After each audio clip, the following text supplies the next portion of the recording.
Bonjour, dans cette vidéo, nous allons mettre en application des notions expliquées dans le cours intitulé « La répartition des bénéfices d'une société ». Le cas que vous allez traiter est le suivant. On extrait les éléments suivants de la comptabilité de l'entreprise Zippo au 31 décembre N. Donc nous avons un extrait du passif avec le détail des capitaux propres avant répartition des résultats. On nous précise que l'affectation des résultats a été décidée de la manière suivante. Et nous devons, dans la première question, présenter l'affectation des résultats puis enregistrer les écritures correspondantes dans le journal de l'entreprise Zippo. Dans la deuxième question, nous devrons présenter l'extrait du bilan après répartition du résultat. Je vous suggère de mettre cette vidéo en pause pour faire l'exercice à partir du fichier d'accompagnement fourni sur le site, puis vous pourrez redémarrer la vidéo afin d'en voir la correction. Commençons donc cette correction. Pour réaliser l'affectation des résultats, nous allons partir du résultat de l'exercice qui s'élève à 85 500 €.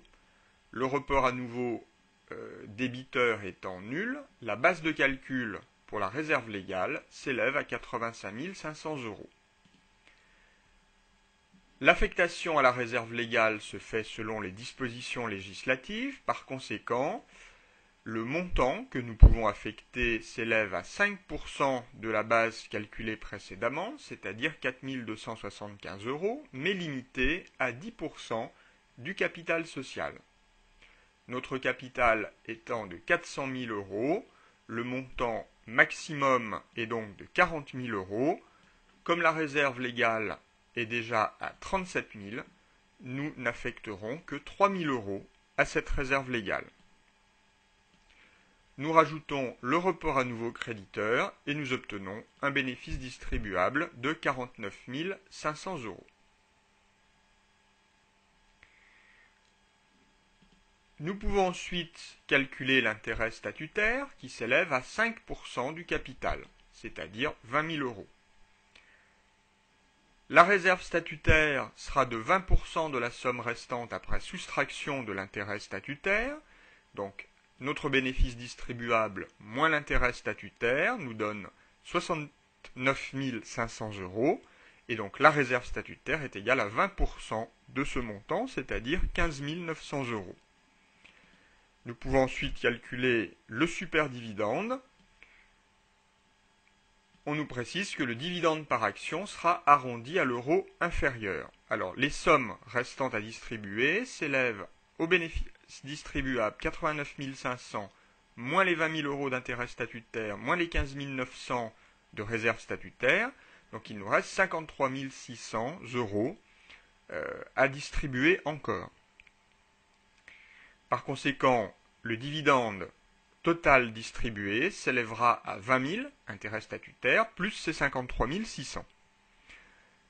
Ces 73 600 € seront répartis sur les 16 000 actions, ce qui donne théoriquement un dividende par action de 4,60, mais que nous allons arrondir à l'euro inférieur, c'est-à-dire à 4 €. Donc, le premier dividende s'élevant à 1,25 €, le superdividende s'élèvera donc à 2,75 € par action, fois les 16 000 actions, ce qui nous donne 44 000 € de superdividende. Finalement, le bénéfice distribuable, moins l'intérêt statutaire, moins la réserve statutaire, moins le superdividende, nous donne un report à nouveau bénéficiaire de 9 600 €. Nous pouvons maintenant enregistrer cette affectation dans notre comptabilité. Pour cela, nous allons solder le compte 120, résultat de l'exercice, bénéfice pour 85 500 €. Le compte 110, report à nouveau N-1, solde créditeur pour 7 000. Et au crédit, nous allons retrouver les différentes affectations de nos montants. La réserve légale compte 1061, la réserve statutaire 1063, pas d'autres réserves. Le dividende à payer dans le compte 457 qui est égal au premier dividende plus le superdividende. Et enfin, le report à nouveau créditeur de 9 600 euros. Finalement,